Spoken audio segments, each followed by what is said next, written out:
Professor Ashwini महाजन, ये बड़ा हल्ला कट रहा, पूरा दिन हो गया 18%, 50 से 18 पर आ गए। अरे भाई 3.25% होता था पहले टैरिफ कर, अब वो 18 है। बोझ बढ़ाई है, चलिए 50 से कम हो गया, इसी में तसल्ली कर लें।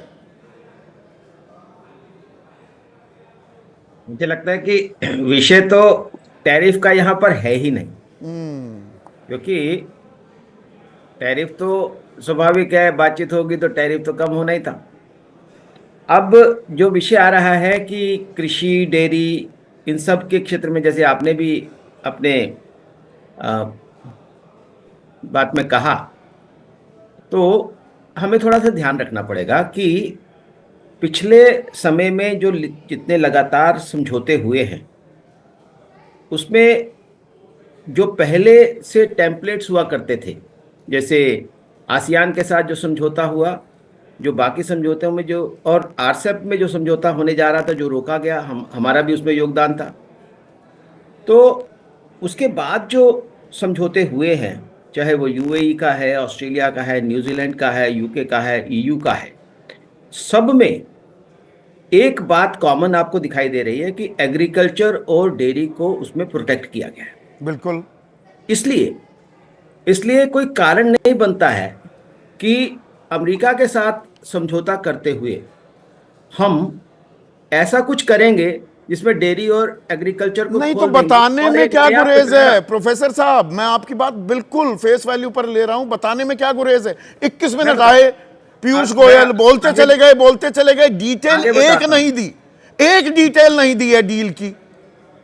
मैं बता रहा हूं आपको हाँ, कि एग्रीकल्चर और डेयरी, ये दोनों, और उसके बाद पीयूष गोयल ने भी बोला कि एग्रीकल्चर और डेयरी को हमने प्रोटेक्ट किया है। कैसे किया है बता दो भाई, इसमें ऑफिशियल मेरी बात सीक्रेट सुनिए। एक्ट लगी हुई है क्या प्रोफेसर साहब?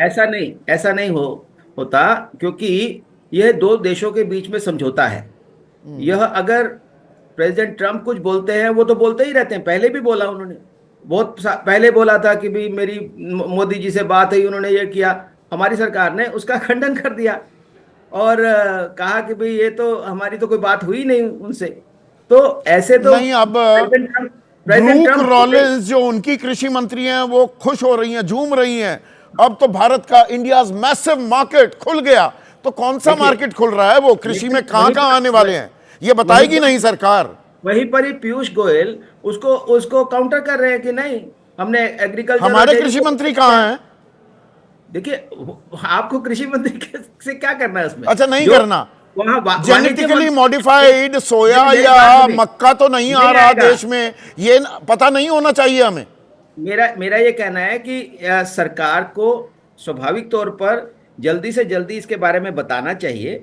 लेकिन मुझे लगता है कि दोनों, क्योंकि ये अंतर्राष्ट्रीय समझौते का प्रश्न है, दोनों पक्ष जब एक विषय पर हस्ताक्षर करेंगे, क्योंकि अभी तो आम सहमति बनी है, तो जैसे ही हस्ताक्षर करेंगे वो सारी चीजें सामने आएंगी। लेकिन मुझे पूरा विश्वास है कि जिस प्रकार से पिछले जो समझौते हुए हैं, द्विपक्षीय और बहुपक्षीय, उन सब में एक जो डेयरी और एग्रीकल्चर को, डेयरी में मतलब दूध आएगा या नहीं, ये बताने में क्या है उनका? दूध तो उनकी गायें तो मांस भी खाती हैं, खिलाया जाता है, चर्बी खिलाई जाती है, खून पिलाया जाता है। गलत तो नहीं दे रहा हूं जानकारी?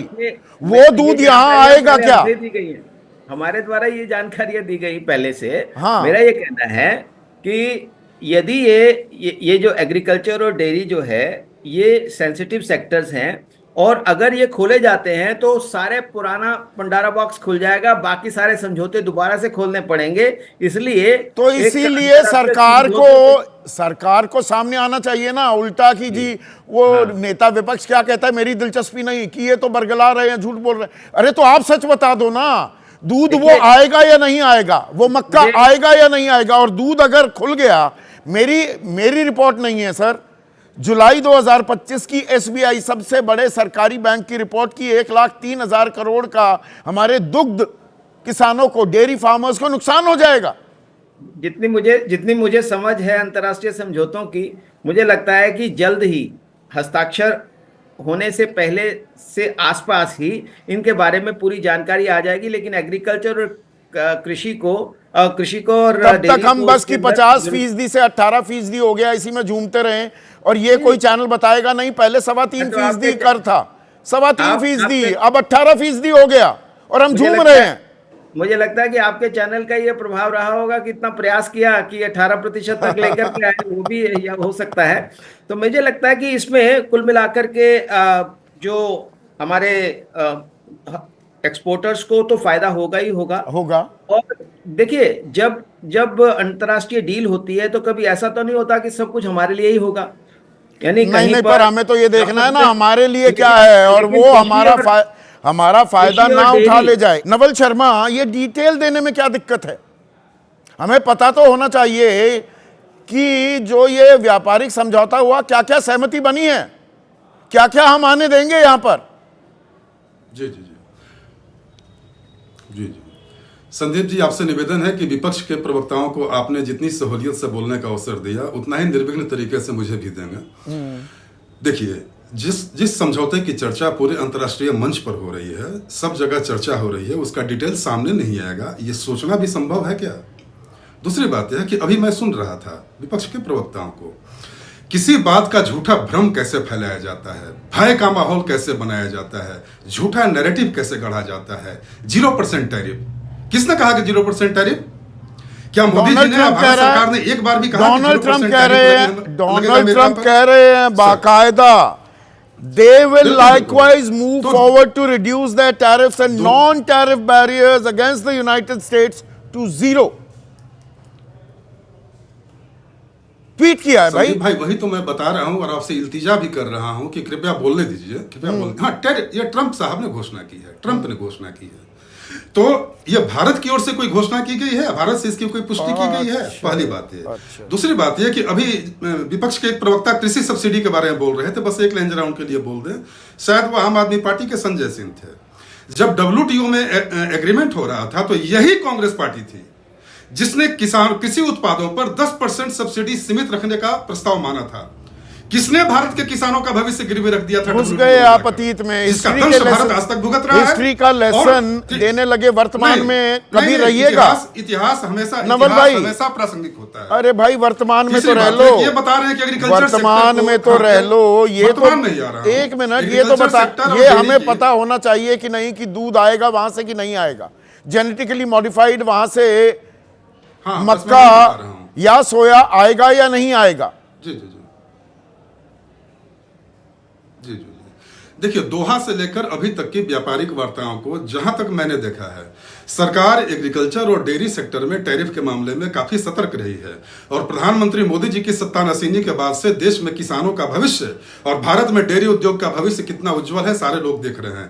तो मुझे यह कहने में कोई गुरेज नहीं है कि चाहे वो दूध हो जिसकी आप बात कर रहे हैं, या कृषि उत्पाद हो या डेयरी उत्पाद हो, इन सारे एक मिनट अच्छा, कृषि एक एक करके करते, बहुत अच्छी बात आपने कही, पूरी मजबूती से किसानों के हितों की रक्षा। सुनिए ना नवल भाई, डेयरी और कृषि में नहीं आने देंगे। अच्छा, बढ़िया बात है।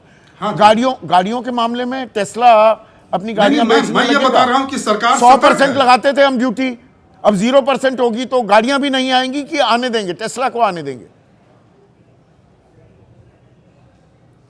संदीप भाई, पहले आप एक बात बताइए कि 0% टैरिफ का मामला क्या है?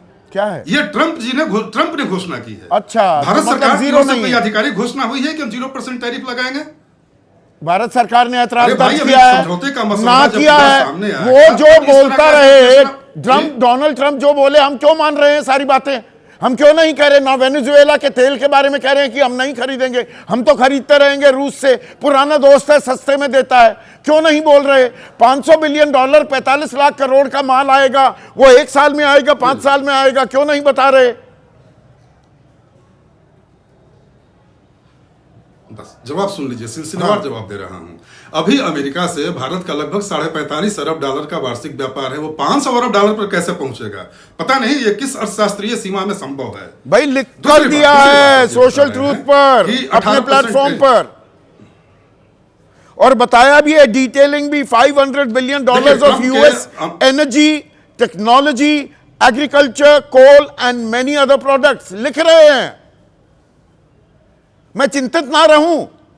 देखिए अमेरिका का ये किसी मेरा भी राष्ट्र व्यापार धर्म नहीं घाटा है कि मैं भारत के चिंतित ना संदर्भ हूं, में हमारे हित प्रतिकूल सध रहे हैं जाहिर कि सी नहीं। बात है कि अमेरिकी मंत्री इस पर खुशी मनाएंगे, लेकिन चूंकि समझौते के मसौदा का अंश अभी प्रकाशित नहीं, चूंकि ये नेगोशिएशन का लेवल होता है, ड्राफ्टिंग का लेवल होता है, कई सारे लेवल पर जाकर सारी बातें जब तय होती हैं तो पब्लिक डोमेन में अपने आप आ तो जाता हमें है। ये नहीं पता अब अभी होना से ही चाहिए कि speculation वहां के करना, जबकि मेरा फार्मास्यूटिकल, हम स्पष्ट तो मानना है। जेनेरिक मेरा दवाइयां स्पष्ट बनाते मानना हैं। एक मिनट, हम तो जेनेरिक दवाइयां बनाते हैं, पेटेंट्स उनके पास हैं। वो अब दवाइयां यहां पर 0% अगर जो इंपोर्ट ड्यूटी रही तो वहां की दवाइयां यहां आ जाएंगी, आप भी खरीदेंगे, मैं भी खरीदूंगा। जेनेरिक क्यों खरीदूंगा अगर जो मुझे पेटेंटेड मिल रही है? जी जी जी, देखिए आपने कई सारे सवाल पूछे लेकिन आप जवाब नहीं लेते हैं। आपने वेनेजुएला से तेल खरीदने का सवाल पूछा था लेकिन आपने उसका जवाब नहीं लिया। क्या रूस ने, आपने खुद बोला कि रूस ने अभी तक यह स्वीकार नहीं किया है कि भारत की ओर से कोई अरे ऑफिशियल अब रूस संदेश आया बताने है लगे कि वहां भारत से तेल सरकार खरीदना है। एक सीधे भारत सीधे की तेल आकर खरीद की नीति कीमत, गुणवत्ता और प्रेस राष्ट्रीय कॉन्फ्रेंस हितों क्यों से नहीं तय कर होती है। देती और हर एक चीज की डिटेलिंग दे दे? इसमें ऐसी कौन सी आफत आ जाएगी? संदीप जी, भारत की, आप तो इतने ज्ञानी व्यक्ति हैं, आप इतने ज्ञानी व्यक्ति हैं, भारत की तेल कंपनियां अभी भी रूस से खरीदारी कर रही हैं और भारत सरकार की ऊर्जा खरीद नीति पिछली हमेशा फरवरी राष्ट्रीय से हित, लगातार कीमत और उसमें गुणवत्ता से कटौती तय की होती जा रही है। मैं अब उस डिटेलिंग में नहीं जाना चाह रहा हूं।